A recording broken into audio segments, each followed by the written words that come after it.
శుక్లాంబరధరం విష్ణుం శశివర్ణం చతుర్భుజం ప్రసన్నవదనం ధ్యాయేత్ సర్వవిఘ్నోపశాంతయేత్.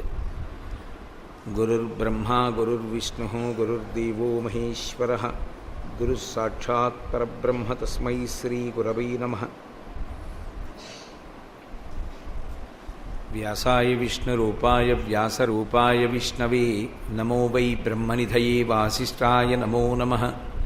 కూజంతం రామ రామీతి మధురం మధురాక్షరం ఆరుహ్య కవితాశాఖాం వందే వాల్మీకికోకిలం. శ్రుతిస్మృతిపురాణానాం ఆలయం కరుణాలయం నమామి భగవత్పాదశంకరం లోకశంకరం.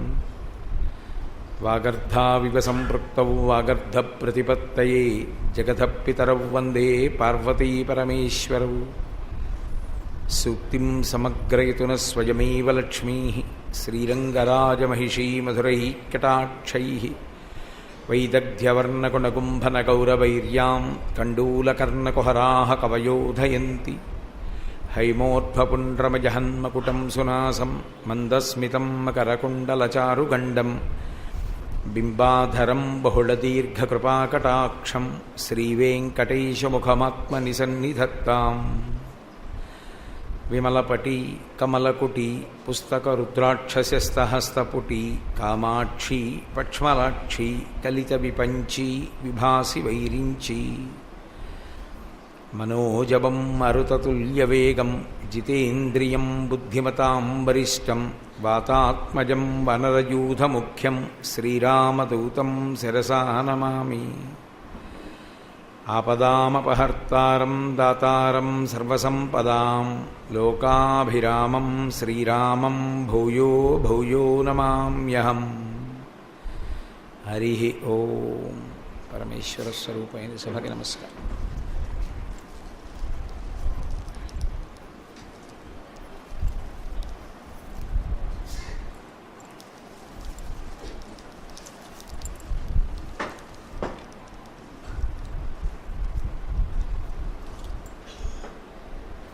చాలా సంతోషం. ఇవాళ ఈ భాగ్యనగరంలో ఉన్నటువంటి శ్రీరామ భక్త సమాజానికి నేను 6 నెలల క్రితం రావడం జరిగింది. అప్పటికి ఇప్పటికీ ఆధ్యాత్మికంగా ఈ ప్రాంగణాన్ని కేంద్రంగా చేసుకుని ఈ సమీప ప్రాంతాలలో నివాసం చేస్తున్నటువంటి గృహస్థులందరూ సాధిస్తున్నటువంటి పురోగతిని, మీరు భక్తితో చేస్తున్నటువంటి కార్యక్రమాల గురించి తెలుసుకుని నేను మీది మిక్కిలి ఎంతో సంతోషించడం జరిగింది. నేను మీది మిక్కిలి సంతోషించడం అంటే ఏదో మీరు చెయ్యవలసిన వాళ్ళు, నేను చెయ్యవలసిన అవసరం లేని స్థితికి చేరిపోయిన వాణ్ణి అని కాదు నా ఉద్దేశం. నేను కూడా మీలా భగవత్పథంలో భక్తి మార్గంలో నడవగలిగినటువంటి అదృష్టాన్ని పొందాలి అని లోపల సంతోషించడం. అంతేకాని నేనేదో గొప్పవాణ్ణని, మీరు తక్కువ వాళ్ళని, మీరు ప్రయాణించవలసిన వాళ్ళని, నేను మీకు మార్గనిర్దేశకత్వం చెయ్యవలసిన వాడిని అటువంటి అహంకారంతో నేను మాట్లాడటం లేదు. మీరు సన్మార్గంలో ఉన్నారని తెలుసుకుని సంతోషించి భగవంతుడు నాకు అటువంటి సత్పథాన్ని కటాక్షించాలి అని కోరుకుంటున్నాను, అంతే.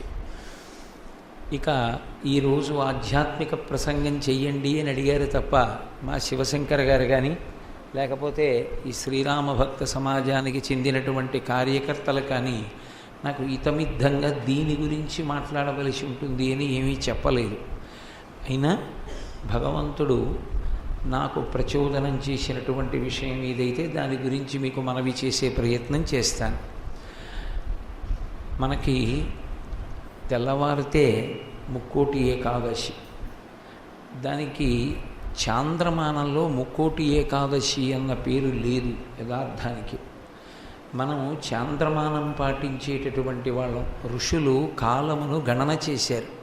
ఎందుకు అలా గణన చేశారు అంటే ఆ గణనను ఆధారం చేసుకొని దాన్ని సంకల్పంగా స్వీకరించి మనం మన యొక్క ఆధ్యాత్మిక పురోగతికి వీలుగా దేశకాలములను ప్రకృతిని అనుసంధానం చేయడానికి ఏర్పాటు చేసినటువంటి విధానమునకు చాంద్రమానము సౌరమానము అని ప్రధానమైన పేర్లు. మూడవది ఉంది, దాని ప్రస్తావన ఎందుకు కానీ ప్రధానంగా చాంద్రమానము సౌరమానము. సూర్యుని యొక్క గతిని దృష్టిలో పెట్టుకొని లెక్క కడితే సౌరమానం అంటారు. చంద్రుని యొక్క గతిని దృష్టిలో పెట్టుకుని లెక్క కడితే చాంద్రమానం అంటారు. చంద్రుడు శుక్లపక్షంలో కృష్ణపక్షంలో వృద్ధిక్షయములను పొందుతూ ఉంటాడు. ఆ కళలను చంద్రుడి యొక్క కళలను తిథులతో కలిపి లెక్క కట్టేటటువంటి విధానానికి చాంద్రమానమని పేరు. మనం చాంద్రమానం పాటిస్తాం. దక్షిణ దేశంలో ద్రవిడ దేశవాసులు, ప్రత్యేకించి తమిళనాడు సౌరమానాన్ని పాటిస్తుంది. ముక్కోటి ఏకాదశి అనేటటువంటి మాట కానీ, ముక్కోటి ఏకాదశి అనుష్ఠాన విధానం కానీ యథార్థమునకు ఆంధ్రదేశమునకు చెందినది కాదు. అది సౌరమానమునకు తమిళ దేశానికి చెందినటువంటి సంప్రదాయం. అందుకే మీరు జాగ్రత్తగా గమనిస్తే అసలు ఉత్తర భారతదేశంలో వైకుంఠ ఏకాదశికి సంబంధించి ఏమీ ఉండదు. ముక్కోటి ఏకాదశి అని పూర్వం శ్రీరంగ క్షేత్రానికి అది ఎక్కువగా పరిమితమై ఉండేది. తదనంతర కాలమునందు అది ఆంధ్రదేశంలో కూడా వ్యాప్తి చెందింది. అసలు యథార్థంగా చాంద్రమానమునందు దీనికి పేరేమి అంటే ఈ ఏకాదశికి మోక్ష సంబంధ ఏకాదశి, మోక్షైకేకాదశి అని పేరు దానికి. ఆ ఏకాదశి నాడు చేసేటటువంటి వ్రతం మోక్షమును ఇవ్వగలదు అని. అసలు ఆ తిథికి అంత ప్రాశస్త్యం రావడానికి వేరు కారణం ఉంది. ఏకాదశి వ్రతం అని ఒక వ్రతం, దాన్ని శుక్లపక్షంలోనూ చెయ్యాలి, కృష్ణపక్షంలోనూ చెయ్యాలి, రెండు పక్షాల్లోనూ చేస్తారు. ఏకాదశి తిథితో వచ్చేటటువంటిది కాబట్టి ఆ వ్రతం, దానికి ఏకాదశి వ్రతం, ఏకాదశి తిథి నాడు చేస్తారు. చాంద్రమానంలో ఎప్పుడూ కూడా తిథితో సంబంధం లేకుండా దక్షిణాయనం యొక్క చిట్ట చివరి రోజుగా పూర్తయిపోయే పండగ భోగి పండగ. అందుకే భోగి పండగ ఒక ప్రత్యేకమైనటువంటి తిథి నాడు వస్తుంది అని నిర్ణయం ఉండదు. రథసప్తమి ఉందనుకోండి, అది సప్తమి తిథి నాడే వస్తుంది. ఏదో భీష్మాష్టమి ఉందనుకోండి, అది అష్టమి నాడే వస్తుంది. అలాగే ఏదో ఉగాది అన్నాను అనుకోండి, చైత్రమాసంలో వచ్చేటటువంటి మొట్టమొదటి తిథి, కార్తీక మాసంలో వచ్చేటటువంటి పౌర్ణమి, జ్వాలాతోరణం, ఒక్కొక్క తిథితో ఉంటుంది. కానీ ఒక్క భోగి పండగ మాత్రం దక్షిణాయనంలో తిథితో సంబంధం ఉండదు. దక్షిణాయనం యొక్క చిట్ట చివరి రోజు ఏదో అదే భోగి. ఎందుకు భోగి అన్న మాటతో దక్షిణాయనాన్ని పూర్తి చేశారు అంటే, భోగి అన్న మాటకు అర్థం భోగం అనుభవించుట అని. పుష్యము అంటే అనుభవములోనికి వచ్చుట, అనుభవించుట, ప్రయోజనమును పొందుట అని. మార్గశీర్షము దాటిపోయి పుష్యమాసంలోకి వచ్చేటప్పటికి అనుభవంలోకి వస్తుంది. ఆత్మ అనుభవంలోకి వస్తే అది మోక్షము. అద్వైత సిద్ధాంతమునందు కైవల్యము అన్న మాట వాడతారు. కైవల్యము అన్న మాటకి అర్థం రెండు రకాలుగా ఉంటుంది. ఒకటి జీవన్ముక్తుడు, రెండు విదేహముక్తి. ఈ మాటలు కొంచెం జాగ్రత్తగా మీరు పట్టుకోవలసి ఉంటుంది. జీవన్ముక్తుడు అంటే శరీరం పడిపోయిన తరువాత పొందేటటువంటి మోక్షం కాదు. ఇక్కడే ఇప్పుడే ఈ క్షణంలోనే ఆయన మోక్షాన్ని పొంది ఉంటాడు. కానీ శరీరంతో తిరుగుతూ ఉంటాడు. శరీరం కేవలము అసత్యమని, శరీరము శాశ్వతమైనది కాదని, తాను ఆత్మ అని ఆత్మగా అనుభవంలోకి తెచ్చుకుని ఆత్మను ఎరుకగా పొంది ఉంటాడు. అందుకే ఆత్మసాక్షాత్కారం అన్న మాట లేదు. ఆత్మ సాక్షాత్కరించడానికి మనకన్నా వేరు పదార్థం కాదు, ఆత్మయే ఉంటుంది. నేను ఆత్మ అన్న సత్యము అనుభవంలోకి రావడం, అసత్యమైన శరీరము నేను కాదు అన్నది అనుభవంలోకి రావడం మోక్షము అని పేరు. అలా ఎవరు జ్ఞానమును పొందుతారో వారు మోక్షమును పొందినారు అంటారు. అది జీవన్ముక్తుడు, జీవించి ఉండి మోక్షమును పొంది ఉన్నాడు అంటే ఆయన శరీరం పడిపోతే ఆయన కూడా దాన్ని సాక్షిగా చూస్తూ ఉంటాడు. నాకు ఈ వేలు నొప్పెడుతోందండి అని చెప్పినప్పుడు నొప్పెడుతున్న వేలుకి నేను ఎలా సాక్షినో అలా పడిపోతున్నటువంటి శరీరానికి కూడా తాను సాక్షిగా నిలబడతాడు.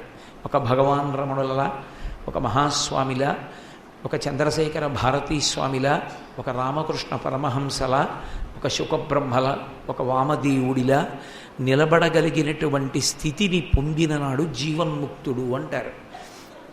అంటే జీవన్ముక్తుడంటే శరీరం లేనివాడు కాదు, శరీరంతో ఉండి మోక్షమును పొంది ఉన్నాడు. అంటే ఆయన ఆత్మ అన్న సత్యమును రూఢము చేసుకొని అనుభవంలోకి తెచ్చుకున్నాడు. ఇక విదేహముక్తి అంటే ఆయన శరీరం పడిపోతుంది. శరీరం పడిపోయిన తరువాత సన్యాసాశ్రమంలో ఉన్న వాళ్ళైతే శరీరాన్ని భూమిలో పెట్టి పైన శివలింగం పెడితే అధిష్టానం అంటారు, తులసి కోట పెడితే బృందావనం అంటారు. శరీరం పడిపోయినా ఆయన అంతటా వ్యాప్తి చెంది ఉంటాడు ఆత్మగా. ఆయన తన శిష్యులైనటువంటి వారు ఎలుగెత్తి పిలిస్తే, వారు ఆరాధన చేస్తే ఎప్పుడూ పలుకుతూనే ఉంటారు, ఎప్పుడూ శిష్యులకి మార్గదర్శనం చేయిస్తూనే ఉంటారు. శిష్యుడు దెబ్బ తినకుండా, శిష్యుడు పతనాన్ని పొందకుండా గురువు కాపాడుకుంటూ ఉంటాడు. ఆయన శరీరంతో లేరు అని ఆయనకు అటువంటి దక్షత లేనివాడు కాదు, ఆయన ఈశ్వరుడై ఉంటాడు. అదే కామకోటి పీఠాధిపత్యం వహించిన మహాపురుషులు చంద్రశేఖరేంద్ర సరస్వతి, రామకృష్ణ పరమహంస, చంద్రశేఖర భారతి వంటి మహాపురుషుల విషయంలో ఇవాల్టికి కూడా అది పరమసత్యమై ఉండడానికి కారణం అదే. దాన్ని విదేహముక్తి అంటారు. ఏకాదశి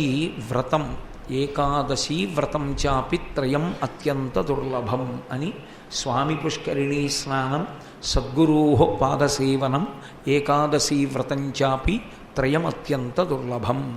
ఏకాదశి వ్రతం చెయ్యడం సాధ్యమయ్యే విషయము కాదు. ఏకాదశి వ్రతం అంత తేలికగా చెయ్యలేరు. ఎందుచేత అంటే ఏకాదశి వ్రతానికి మొట్టమొదటి నియమం ఇది, అంటే ఉపవాసం. ఉపవాసం ఎవరికి అన్వయము కాదు అంటే బ్రహ్మచారికి ఉపవాస దీక్ష లేదు. ఎవరు బ్రహ్మచారిగా ఉంటాడో ఆయన ఎప్పుడూ ఉపవాసం చేయడాన్ని శాస్త్రం అంగీకరించలేదు. కాయకష్టం చేసేటటువంటి వాళ్ళు ఎవరుంటారో అంటే శరీరంతో కష్టపడే వాళ్ళు ఎవరుంటారో వాళ్ళు ఉపవాసం చెయ్యకూడదు. అలాగే గర్భిణీ స్త్రీ, ప్రసవమైనటువంటి ఆడది, 85 ఏళ్ళు దాటిపోయిన వృద్ధుడు, శరీరంలోకి పదార్థాన్ని వెయ్యకపోతే అది పడిపోతేటటువంటి వ్యాధి పొందినటువంటి వాళ్ళు, అంటే మధుమేహ వ్యాధిగ్రస్తుడు ఉన్నాడు అనుకోండి, ఆయన పదార్థం తినకపోతే పడిపోతాడు. అటువంటి వాడు ఉపవాసం చెయ్యక్కర్లేదు. ఇటువంటి వాళ్ళందరికీ ఉపవాసము నుండి మినహాయింపు. ద్వైత సంప్రదాయమునందు మధ్వాచార్యుల వారని మరో ద్వైతమత ప్రవర్తకులు, ఆ మధ్వాచార్యుల వారి మతంలో అయితే ఉపవాసం నిర్జలోపవాసం. వాళ్ళు ఆ రోజున మంచినీళ్ళు కూడా తాగరు, ఇంటికి వచ్చినటువంటి వాళ్ళకి కూడా మంచినీళ్ళు ఇవ్వరు. అలా ఇచ్చినా కూడా అది వాళ్ళ ఉపవాస వ్రతానికి భంగమని, ఒకవేళ ఏకాదశి తిథి నాడు అత్యంత కఠినమైన నియమం పాటించేటటువంటి ద్వైత సంప్రదాయంలో ఉన్న వాళ్ళ ఇంటికి వెడితే, మీరు ఏమనుకోకండి, మీరు వస్తే మామిడి పండు ఇవ్వాలనుకున్నాను, మా చెట్టుకు పండి ఉంది కానీ రేపు ఇంటికి పంపిస్తాను, ఇవాళ పంపను అంటారు. అందుకే ఏకాదశి నాడు తండ్రి పడిపోతే వాళ్ళు ఏకాదశి నాడు తద్దినం కూడా పెట్టరు, ఎందుకంటే వాళ్ళు అన్నం వండి పెట్టరు, ద్వాదశి నాడే పెడతారు తిథి. ఏకాదశి అంత కఠినంగా పాటించేటటువంటి సంప్రదాయాల్లో ఒకటి ద్వైత సంప్రదాయంలో ఉన్నవాళ్ళు పాటిస్తారు ఇప్పటికీ కూడా. ఏకాదశి వ్రతం అన్న మాటకు అర్థం కఠినమైనటువంటి ఉపవాస దీక్ష చేస్తారు. అయితే ఇక్కడ మీరు ఒక శాస్త్రంలో ఉన్నటువంటి ఒక సున్నితమైనటువంటి భేదాన్ని తెలుసుకోవాలి. భగవంతుని యందు మనసు చేర్చేటటువంటి ప్రయత్నం చెయ్యకుండా కేవలము శరీరమును ఒక్కదాన్నే సూషింపచేశాడు అనుకోండి, భగవత్ సంబంధం ఏం లేదు. ఓ సంధ్యావందనం చేయడు, ఓ విష్ణు సహస్రం చదవడు, ఓ గుళ్ళోకి వెళ్ళడు, ఓ పూజ చేయడు, కానీ ఉపవాసం అన్న పేరుతో ఆయన ఏమీ తినడు. కానీ ఆఫీస్కి వెళ్ళిపోతాడు, మామూలుగా అన్ని పనులు చేసుకుంటాడు, టీవీ దగ్గర కూర్చుంటాడు, రాత్రి పడుకుంటాడు, ఏమీ తినడు. ఇప్పుడు దాన్ని ఏమనాలి అని అడిగారు. అప్పుడు దాన్ని ఏమంటారంటే, గత జన్మలలో ఎవరో ఒకడికి పెట్టకుండా ఉండిపోయినటువంటి పాపాన్ని ఇప్పుడు పోగొట్టుకుంటున్నాడు. కాబట్టి కావాలని ఆకలితో ఉంటాడు, కేవలం ఉపవాసము చేత సిద్ధించదు, అలాగని తినేసి కూడా సిద్ధించదు. నేను కడుపు నిండా తింటానండి, ఈశ్వరుని యందు మనసు పెడతాను, అసంభవం. రెండూ జరిగేటటువంటి విషయాలు కావు. ఉపవాసం అంటే వాసం అంటే ఉండుట, అక్కడ నివసించుట. ఉప సమీపమునందు, ఉపవాసము, ఉపనయనము, ఉపాసన అన్నీ అందుకే ఉప అన్న శబ్దంతో ఉంటాయి. ఉప అంటే సమీపమునందు, ఉపవాసము సమీపమునందు వసించుట. సమీపమునందు వసించుట అంటే ఇప్పుడు ఈ సభ అయిపోయిన తర్వాత మేము దూరంగా ఉండిపోయామంటే ఆయన మాకు బాగా కనపడలేదంటారు కొంతమంది. ముందు కూర్చున్న వాళ్ళు మరీ ముందు కూర్చున్నామండి, కదలడానికి వీలు లేకుండా పోయింది, బాగుండదని ఈసారి కూర్చోకూడదంటారు. ఉప అంటే దగ్గరగా, వాసము నివసించుట, ఉండుట. ఎవరికి దగ్గరగా? తత్పదార్థమునకు దగ్గరగా. తత్పదార్థం అంటే నిజానికి దానికి పేరు ఉండదు, పేరు లేనటువంటిది పరబ్రహ్మస్వరూపము. అందుకే రామకృష్ణ పరమహంస ఒక మాట అంటారు, అసలు ఈ లోకంలో ఎంగిలి చెయ్యబడనది అన్నది ఏదైనా ఉంటే ఒక్క ఆత్మ ఒక్కటే. ఎంగిలి చెయ్యబడనది అంటే నోట్లోంచి వచ్చినది ఏదైనా ఎంగిలే కదూ. నాకు మీరు ఇక్కడ ఓ సీతాఫలం పెట్టారనుకోండి, నేను 4 గింజలు నోట్లో వేసుకుని మిగిలింది మీకు ఇచ్చాననుకోండి, ఏమంటారు దాన్ని? కోటేశ్వరరావు గారు ఎంగిలి అంటారు. నేను నోట్లో వేసుకోగా మిగిలింది ఏదైనా ఎంగిలే. రామాయణ భారత భాగవతాలు కూడా ఎంగిలే. ఎందుకంటే అవి నోటితో చెప్తాం, ఆత్మ గురించి చెప్పడానికి ఉండదు. యతో వాచో నివర్తంతే అప్రాప్య మనసా సహా. మనస్సు వాక్కు వెనక్కి తిరిగిపోయి అనుభవించడం తప్ప మాట్లాడి చెప్పడానికి ఏది సాధ్యం కాదో అది ఎంగిలి కాలేదు, అది అనుభవంలోకి వస్తుంది, అది ఆత్మ. ఏకాదశి వ్రతం అన్నది అంత కష్టం ఎందుకైంది అంటే యథార్థానికి ఉపవాస వ్రతంతో ఎందుకు చేయిస్తారు ఏకాదశి అంటే, ఉపవాసం అంటే మీతో చెప్పాను నేను, తత్పదార్థమునకు దగ్గరగా వసించుట. దగ్గరగా వసించడం దేని చేత సాధ్యం అవుతుంది? ఇంద్రియములను మనస్సుని ముడివేస్తారు. ఈ రెండిటిని ముడివేసి ఈ రెండిటికి మధ్య ఉండేటటువంటి పదార్థము, ఈ రెండిటి సమన్వయము, వీటి వలన వచ్చేటటువంటి ఉద్ధాన పతనములు, వీటి వలన తిరిగేటటువంటి జనన మరణ చక్రమును గురించి ఆలోచన చేస్తాడు. ఆలోచన చేసి నిలబడినదేదో అది ఏకాదశి వ్రతం అని ప్రసిద్ధి. మీరేమిటో అన్నారు కానీ అంత స్పష్టంగా లేదండి అంటారు మీరు. నాకు తెలుసు, ఇంద్రియములు మనసు ఈ రెండు కూడా ఒక్క నిద్రాకాలమునందు తప్ప, నిద్రాకాలమునందంటే ఒక్క సుషుప్తిలో తప్ప, గాఢ నిద్రలో తప్ప 2 అవస్థల యందు ఈ 2 సమన్వయం అవుతుంటాయి.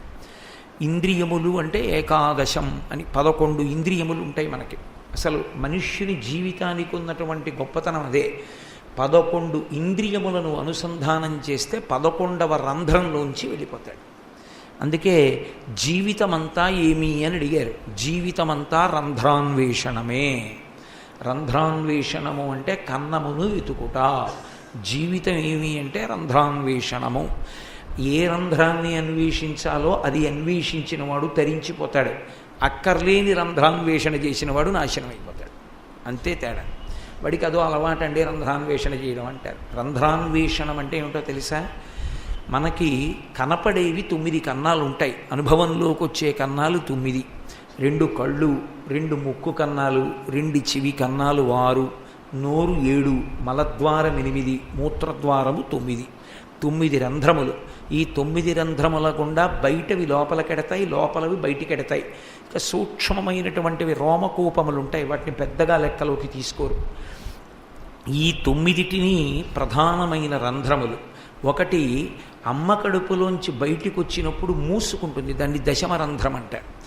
బొడ్డు కడుపులో ఉండగా అమ్మ తిన్న అన్నం నాభిగొట్టంలోంచి లోపలికి వెడుతుంది అని, నాభిగొట్టంతో అనుసంధానం అవుతుంది. అది అమ్మకి బిడ్డకి పోషణకి సంబంధించినటువంటి మార్గము. అందుకని నాభి సంబంధము 10వది. అది బయటికి వచ్చినప్పుడు కోసేస్తాడు.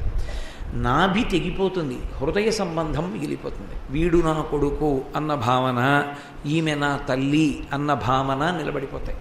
హృదయ సంబంధము మిగులుతుంది, నాభి సంబంధము తెగిపోతుంది. నాభి సంబంధం తెగిపోయి నాభి మూసుకుపోతుంది. అక్కడతో 10వ రంధ్రం మూసుకుంది అని.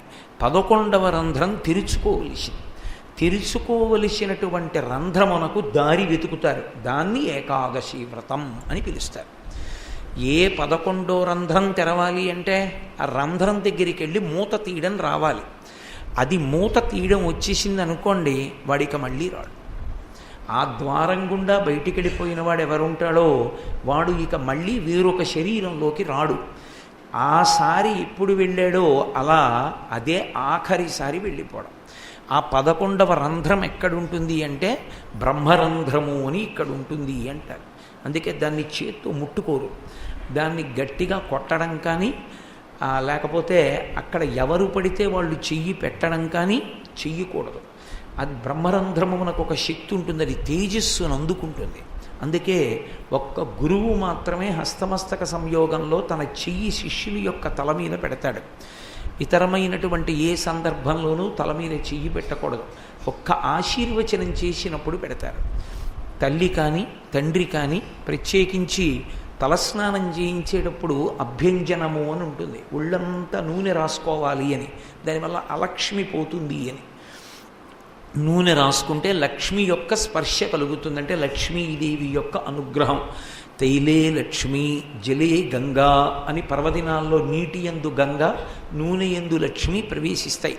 నూనె అభ్యంజనము, ఒంటికి నూనె రాసుకుని తల నుంచి స్నానం చేస్తారు. చేసే ముందు తల్లి మాడు మీద నూనె పెట్టి చెయ్యి పెట్టి ఆశీర్వచనం చేస్తుంది. అటువంటి పెద్దలకి అధికారం ఉంది. ఒక్కొక్క ప్రత్యేక సందర్భంలో, ఇప్పుడు ఆ ధర్మశాస్త్రం అంతా నేను ఎక్కడ చెప్తాను కానీ కొన్ని ప్రత్యేక సందర్భాలలో భార్యకి అధికారం ఉంటుంది. తనకన్నా చిన్నదైన భార్య తలని ముట్టుకోవచ్చు. తన కడుపున పుట్టినటువంటి బిడ్డలైతే 5 మహా అయితే 8 దాటిపోయిన తర్వాత ఇక శరీరం మీద ఎక్కడా ముద్దు పెట్టకూడదు. ఒక్క వాసన చూడాలి. మూర్ధన్య స్థానమనందు వాసన చూసి పిల్లల్ని పంపిస్తే వాళ్ళకి ఆయుర్వృద్ధి కలుగుతుంది. అందుకని బ్రహ్మస్థానము అంటే ఇక్కడ ఉండేటటువంటి బ్రహ్మరంధ్రము 11వ ద్వారం. ఈ 11వ ద్వారాన్ని తెరుచుకుంటాడు జీవుడు. ఊర్ధ్వముఖ చలనం చేసి కింద నుంచి పైకెక్కుతాడు. పైకెక్కి ఇక్కడ ఉండేటటువంటి ద్వారాన్ని తెరుచుకుని నిర్గమిస్తాడు. అలా నిర్గమిస్తే ఆయన ఇక రాడు, ఏ శరీరంలోకి ఆయన ప్రవేశించడు. ఆయన అలా వెళ్ళిపోయిన వాడు ఎవరున్నాడో వాడు చిట్ట చివరిసారి శరీరాన్ని విడిచిపెట్టేశాడు. ఎందుకని? ఇంకొక శరీరంలోకి వెళ్ళడు. అందుకని ఆయన ఇక మళ్ళీ మరణించవలసిన అవసరం ఆయనకి లేదు. అదే చిట్ట చివరిసారి శరీరం పడిపోవడం. ఆ రంధ్రమును వెతుక్కోవడం, దాన్ని ఎలా తెరవాలి అన్న మార్గం తెలుసుకోవడాన్ని రంధ్రాన్వేషణము అంటారు. జీవితమంతా రంధ్రాన్వేషణమే. అంటే ఉపాసనా మార్గమునందు ఆ రంధ్రము దగ్గరికి ఎలా వెళ్ళాలో జీవుడు తెలుసుకుంటాడు. అది యోగ సంబంధమైన రంధ్రములే కానీ బాహ్యమునందు కనపడతాయా అండి అంటే అవి కనపడవు. అందుకే వివేకానందుడు పంచాంగంలో తిథి దగ్గర ఎర్రసిరాతో గీత గీసుకున్నాడు. శిష్యులకు అర్థం కాలేదు ఎందుకు గీత గీశాడు. ఖచ్చితంగా అన్ని గంటల, అన్ని నిమిషాల, అన్ని క్షణాలు పూర్తయ్యేటప్పటికీ ఆయన బ్రహ్మరంధ్రం చిట్లిపోయి నెత్తురు పైకి చిమ్మి కింద పడిపోయాడు. ఆయన వెళ్ళిపోయాడు. అంటే జీవుణ్ణి అలా తీసుకెళ్ళిపోగలిగినటువంటి శక్తిని పొందుతారు ఉపాసన చేత. దాని యందు ఏకాదశి వ్రతం. ఏకాదశి అన్న మాటకు అర్థం ఏమిటంటే 11వ రంధ్రము నుండి వెళ్ళిపోవడం కోసమని 11 ఇంద్రియములను కడతారు. 11 ఇంద్రియములను కట్టడానికి ఎప్పుడు కట్టాలి అంటే మన ప్రయత్నం లేకుండా కట్టబడేది ఎప్పుడు అంటే సుషుప్తి యందు, గాఢ నిద్రలో మనకి తెలియకుండా కట్టబడతాయి. మనకి తెలిసి కట్టాలంటే జాగృతిలో కట్టాలి. జాగృత్ అంటే ఇంద్రియములు తెలివిగా ఉన్నటువంటి సమయాన్ని జాగృత్ అంటారు. ఉదాహరణ చెప్పాలి అంటే నేను నిద్ర మేల్కొన్నాను అన్నాను అనుకోండి. నేను నిద్ర మేల్కొన్నాను అన్న మాటకు అర్థం ఏంటంటే నా 5 జ్ఞానేంద్రియములు పనిచేయడం మొదలుపెట్టాయి. 5 జ్ఞానేంద్రియములు అంటే కన్ను, ముక్కు, చెవి, నాలుక, చర్మము, అలాగే 5 కర్మేంద్రియాలు, కాళ్ళు, చేతులు, ఇటువంటివి. ఈ 11వదైనటువంటి మనస్సు. ఈ 11 తెలివిలోకి వస్తే వాటిని జాగృతి పొందాడంటారు. జాగృతిలోకి వచ్చాడు అంటే మీరు బాగా జ్ఞాపకం పెట్టుకోవాలి, ఉత్థాన పతనములకు హేతువులు ఏర్పడుతుంటాయి.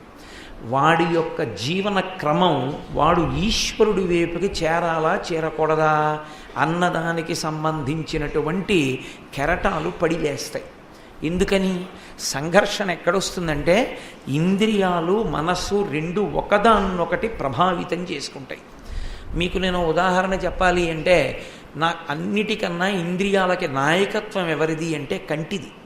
కన్ను నాయకత్వం వహిస్తుంది. నాయకత్వం వహిస్తుంది కాబట్టి నయన, నాయక. సంస్కృతంలో రెండు దగ్గర దగ్గర పదార్థాలు. సర్వేంద్రియాణం నయనం ప్రధానం. నేను ఇలా చూస్తున్నప్పుడు మొట్టమొదట కన్ను లోపలికి తీసుకొస్తుంది విషయాన్ని. అది దానికి ఉన్న గొప్పతనం. అది పైకి చూస్తుంది, లోపలికి తెస్తుంది విషయాన్ని. నేను ఇలా చూస్తున్నాను అనుకోండి, ఈ కన్ను దేన్నో చూస్తుంది. చూడడం దాని లక్షణం. అది చూస్తున్నప్పుడు వెనక మనసు కన్ను రెండు ఒకదాన్నొకటి పట్టుకుంటూ ఉంటాయి. పట్టుకుంటున్నప్పుడు కన్ను దేన్నో చూసింది. చూసినప్పుడు మనసు ఏ భావన పొందిందో దాని చేత నా అభ్యున్నతి కానీ నా పతనం కానీ ఆధారపడతాయి. నేను మీతో ఒక ఉదాహరణ చెప్పాలంటే, నాకు వెళ్ళిపోతుంటే నా కాలి కింద ఓ బంగారు కడియం దొరికింది. నేను ఒక కడియాన్ని తొక్కాను. ఇలా చూస్తే అది బంగారు కడియం.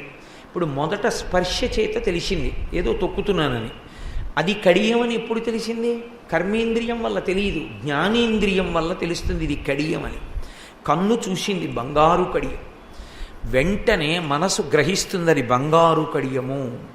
ఇప్పుడు నేను ఎదగాల పాడైపోవాలా? మనసు ఇంద్రియము కలిసి చేసేటటువంటి నిర్ణయం మీద ఉంటాయి. మనసు వెంటనే అబ్బా బంగారు కడియం దగ్గరగా ఓ 1/2 కిలో ఉంటుంది, ఎంత అదృష్టం రా, ఈ ఒక్క కడియం చాలు.